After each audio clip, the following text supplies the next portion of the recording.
Howdy folks, and welcome back to my World of Tanks replays with the mighty Jingles. Today we're back in the Marder, the German Tier 3 tank destroyer, investigating reports that the Marder has been nerfed to oblivion after the release of patch 8, which I must admit worries me because this is my favourite machine in the game.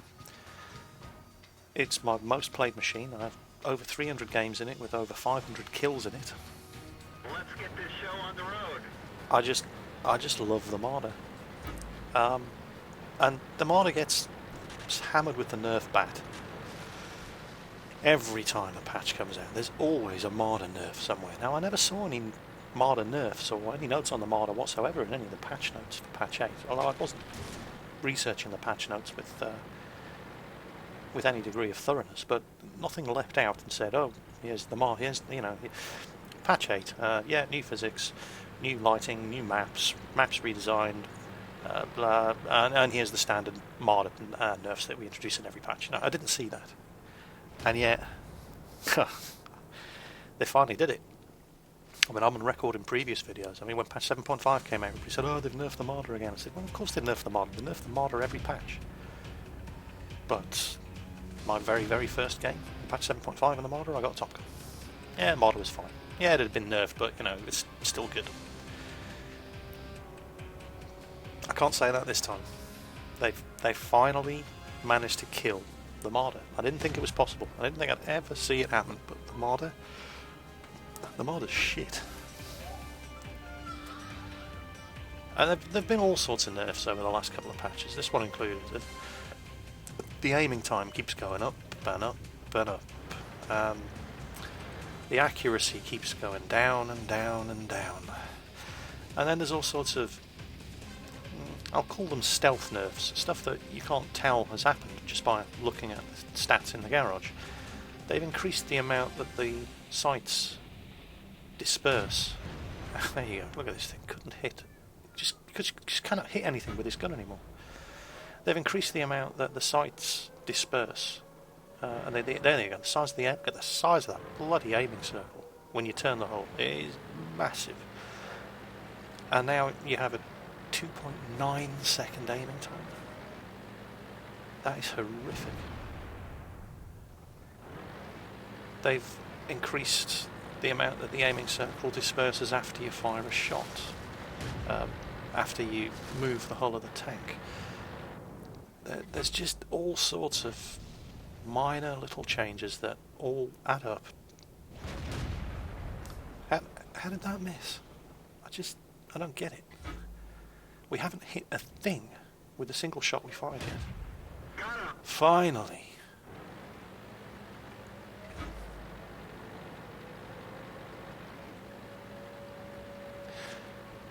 And it's not just the direct nerfs to the machine.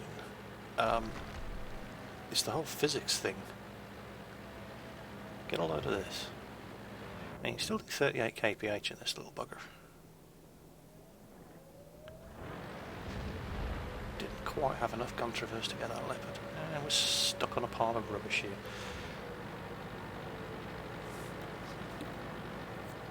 And this was a horrible defeat. Well, it wasn't that bad, but yeah, it's just one of those teams where the enemy team are capping and everybody just sits there looking at each other saying, come on, you go first. And everybody just sits around waiting for the enemy team to win by capping, which is exactly what they do. Sort of reverse lemming train. Look at that, couldn't even hit the friggin' leopard from 30 metres. Well, 60 metres. This gun is just awful now. But it's not just what they've done to the gun. What's this? Here's physics in play for you. T1 heavy over there. Well, let's just drive across these railway tracks. Hello? You've got to be joking. I'm getting stuck on the railway tracks? Seriously? What the hell is going on?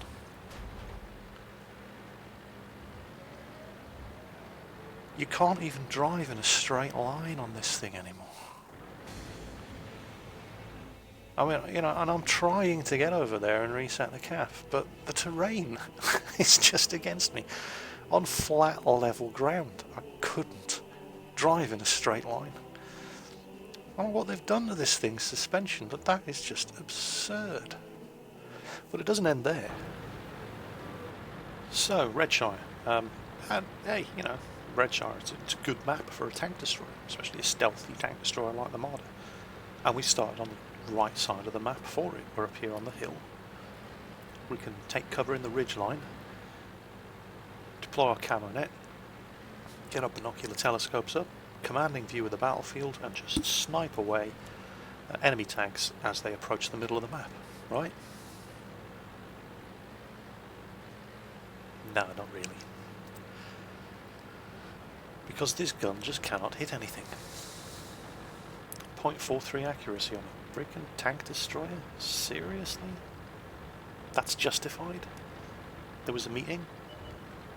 And everybody said, yeah, that's a good idea? Do I still get to vote? I must have missed that meeting. Can I still cast my vote and say, that's fucking retarded? Can I do that? No? Because I didn't get the memo that announced that meeting. Here's the thing about the gun on the Marder now. It's 0.43 accuracy.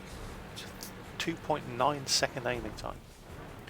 Do you know what else has 0.43 accuracy and a 2.9 second aiming time? Howitzers. Yeah, derp guns. And it's almost a 5-second reload on this thing now as well.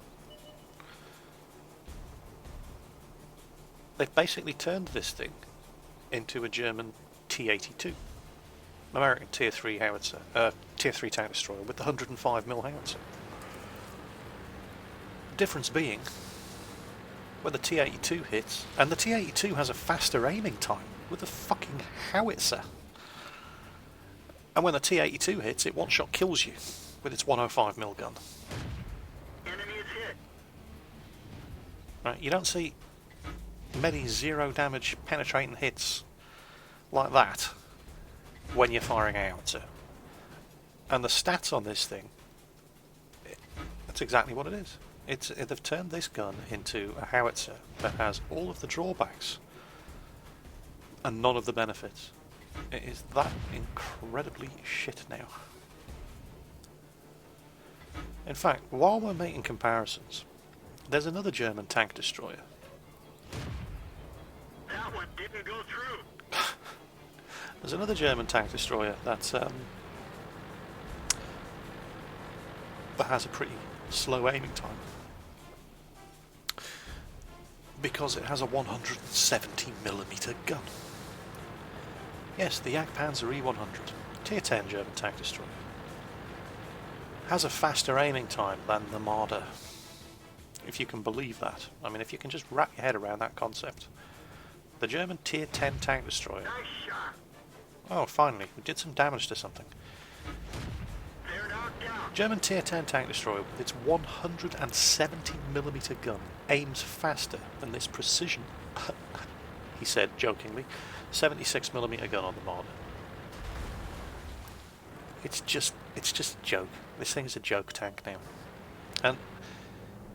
And you have to bear in mind that this almost 5-second reload, 3-second aiming time, is with a 100% crew.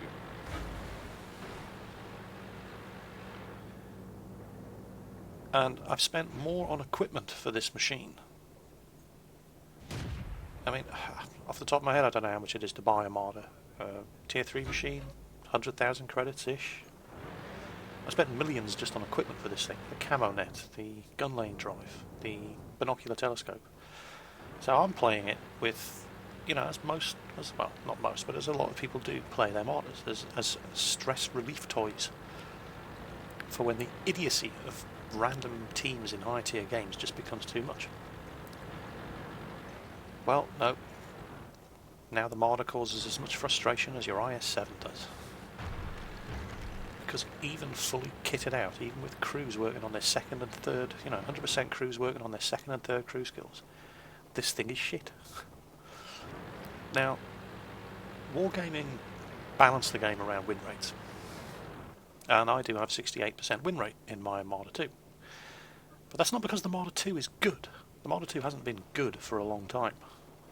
But it was never shit. I have a 68% win rate because I'm a high tier player running around in tier 3 games with a machine that's had more spent on it than most players have ever, at this tier, have ever earned.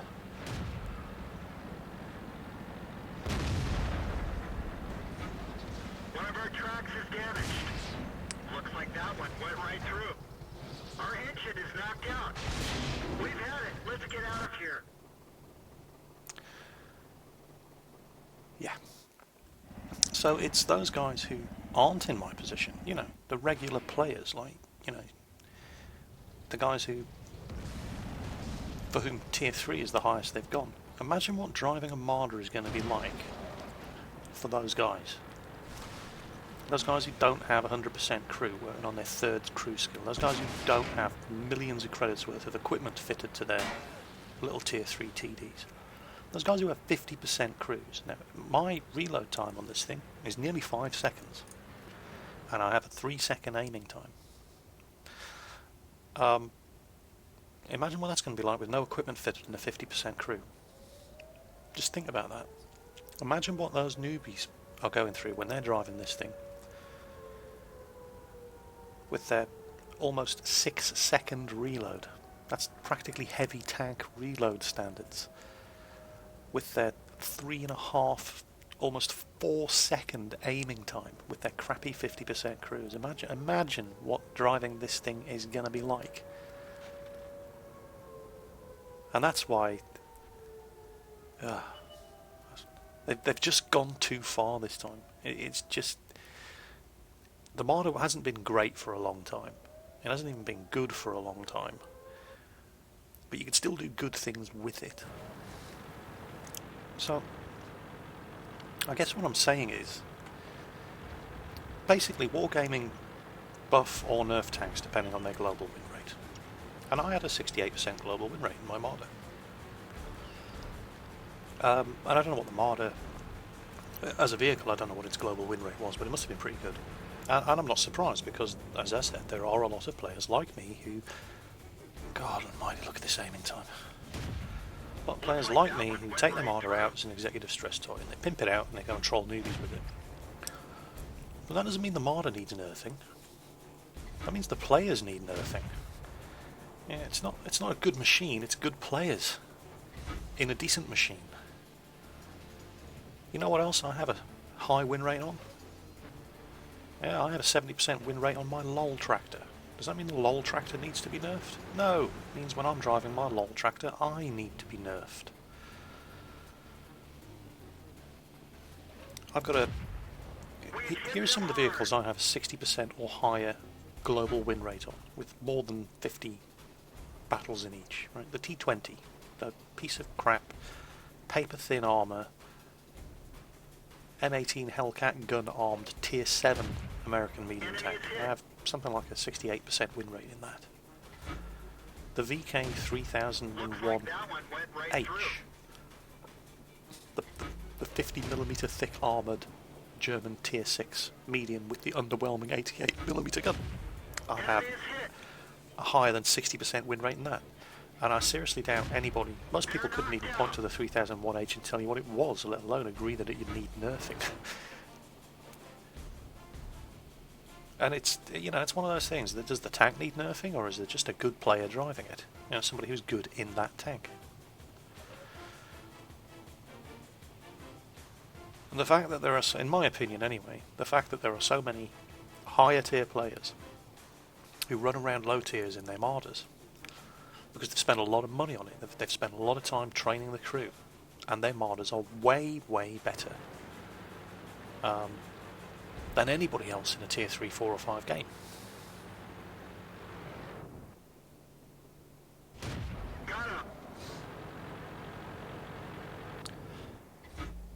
But Jingles, you say, why are they all driving Marders? There must be something good about it. Enemy is hit. Well, there was. I don't deny that the Marder was overpowered 6 months ago. And because it was overpowered when everybody was looking for a low tier vehicle to drive, they said, yeah, we'll get the Marder. That's OP. We'll drive that one.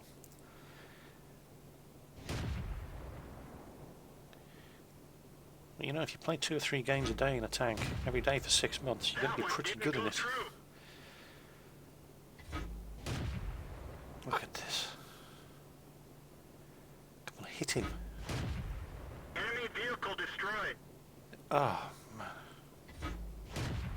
The accuracy, the aiming time, and it's all these little factors that they've thrown in. Just couldn't hit. I couldn't hit the side of a T1 heavy with this gun.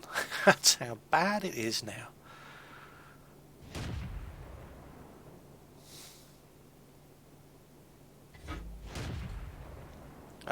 Jeez, look. See how? Just have a look at how big the aiming circle gets after you've fired. Right. Look at the size of that. It fills half the bloody screen.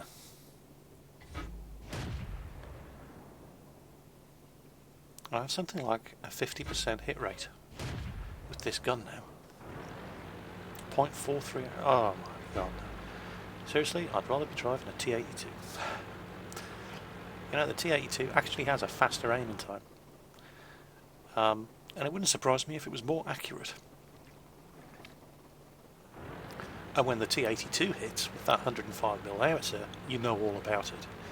There's no 110 damage when a T82 hits you. And that's basically what they've done to this gun. They've nerfed it so much it no longer looks like an anti-tank gun. It's a howitzer now. It just doesn't have the advantages of a howitzer, the raw damage output. They've given it the stats of a derp gun, but they haven't given it the derp. And there's all those tiny little...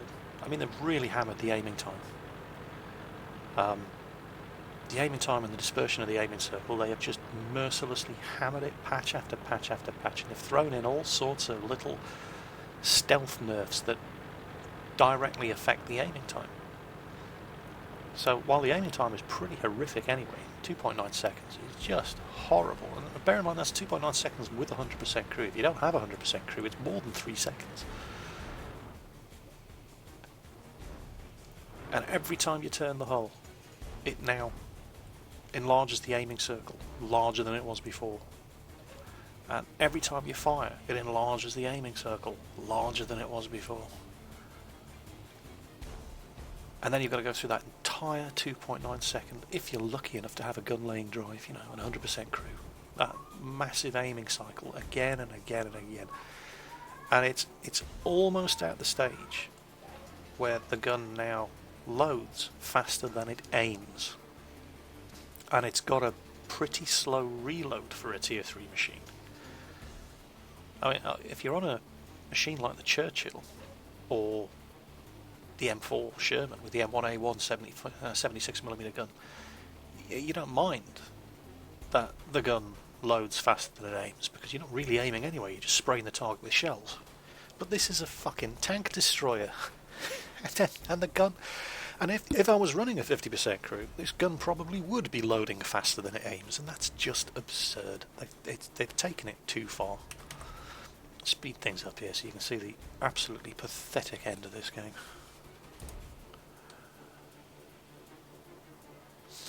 Basically, I'm the only one left here. That M3 Lee hasn't even loaded. He's crashed on loading, so I'm it. Tier 3 tank destroyer, the last surviving player in a Tier 5 game.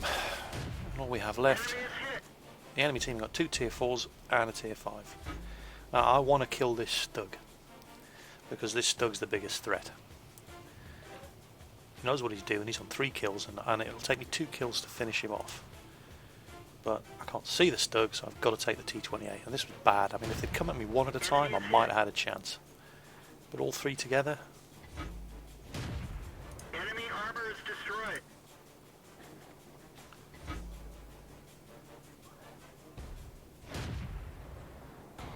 God, you just couldn't hit the broadside of a barn with this gun now. Or you couldn't even hit the broadside of a Stug. And then, look at this, 232 metres away. And the Stug disappears. with BinoNet, and yeah, and I'm being spotted by the Panzer 38, and there is nothing I can do about that. And the Stug just disappeared in plain view. I'm sitting here with, with binocular telescopes at a Stug with clear line of sight, and he just disappears in plain view. Just, oh, what have they done to the Marder? Seriously. It's a sad day when they manage to so utterly destroy a vehicle that was so much fun to play. And I love my M3 Stuart because it's fun to play, not because it's overpowered. And I run up cricket scores against newbie teams in my M3 Stuart. Newsflash, I play any tier 2 or 3 machine or tier 1 machine, and I run up top guns in most games. And it's not because those vehicles are overpowered, it's because I'm overpowered when I'm in a tier 1, 2 or 3 machine. But wargaming just seems to be going by stats. They don't seem to be taking into account things like that. And because of things like that, the Marder II is now just as frustrating to drive, even fully upgraded with millions spent on equipment. It's just not good. It's not good at all. It is so frustrating when you've got a tank in your sights and it seems like you're spending all day just waiting for the shot to aim. It's like driving an SU-152 with a 152mm derp gun. You spot the target, you aim, you aim, you aim, you aim, you fire, you miss.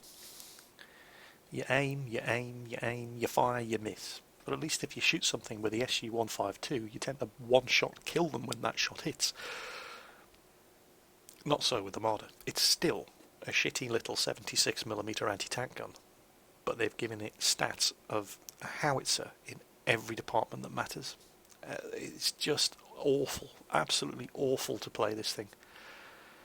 I don't know if I'll be selling it. Selling it would be like admitting defeat. And I've had it for so long. It's one of the first machines I ever owned.